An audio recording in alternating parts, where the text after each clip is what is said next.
দেশের রাজনৈতিক পট পরিবর্তনের প্রভাব পড়েছে ঘরোয়া ফুটবলের ক্লাবগুলোর মাঝে। স্পন্সর সংকট ও বিভিন্ন কারণ দেখিয়ে বাংলাদেশ প্রিমিয়ার লিগ থেকে সরে দাঁড়িয়েছে শেখ জামাল ও শেখ রাসেলের মতো ক্লাব। আর আগে থেকেই লিগ না খেলার সিদ্ধান্ত নেয় চট্টগ্রাম আবাহনী, দোটানায় ঢাকা ওয়ান্ডার্স। ক্লাবগুলোর এমন সিদ্ধান্তে বিপাকে তাদের সঙ্গে চুক্তিবদ্ধ ফুটবলাররা।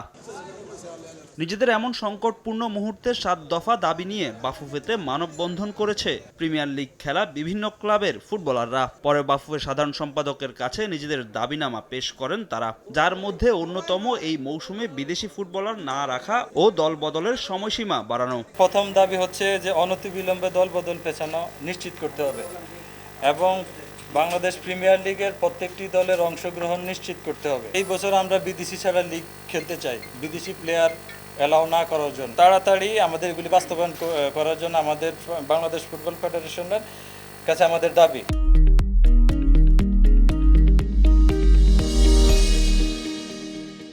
নিজেদের দাবি পূরণে আরও কর্মসূচির ঘোষণা দিয়েছে ফুটবলাররা। লিগে দলগুলোর অংশগ্রহণে প্রয়োজনে ক্লাবের সঙ্গে চুক্তির টাকাও কমাতে রাজি তারা।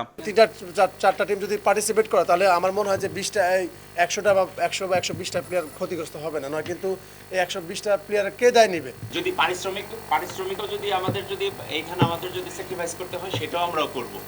আর পাশাপাশি যে সমস্ত স্পন্সর প্রতিষ্ঠান ছিল তাদেরকেও আমরা আহ্বান করব যে বা অন্য স্পন্সর প্রতিষ্ঠান যদি কেউ আগ্রহী থাকে তারা যেন আসলে ক্লাবগুলোর পাশে দাঁড়ায়। এদিকে 19 আগস্ট শেষ দিন থাকলেও বাফুফের অনুরোধে দল বদলের সময় 22 আগস্ট পর্যন্ত নির্ধারণ করে দিয়েছে ফিফা। এর বেশি সময় বাড়ানো সম্ভব নয় বলে জানান বাফুফের সাধারণ সম্পাদক। আর ফুটবলারদের দাবির প্রেক্ষিতে বাফুফের লিগ কমিটির সঙ্গে আলোচনা করার কথা জানান তিনি। তাদের দাবির প্রেক্ষিতে আমরা প্রফেশনাল লিগ ম্যানেজমেন্ট কমিটির সাথে কথা বলে অতি দ্রুত বসে আমরা জানাবো। প্লাস হচ্ছে তাদের একটা দাবি ছিল যেন স্পন্সর করে এবং তাদের সাথে আমরা কথা বলবো। 7 দফা দাবিতে বিভিন্ন ক্লাবের খেলোয়াড়রা থাকলেও ছিল না দেশের লিগ চ্যাম্পিয়ন বসুন্ধরা কিংসের ফুটবলাররা।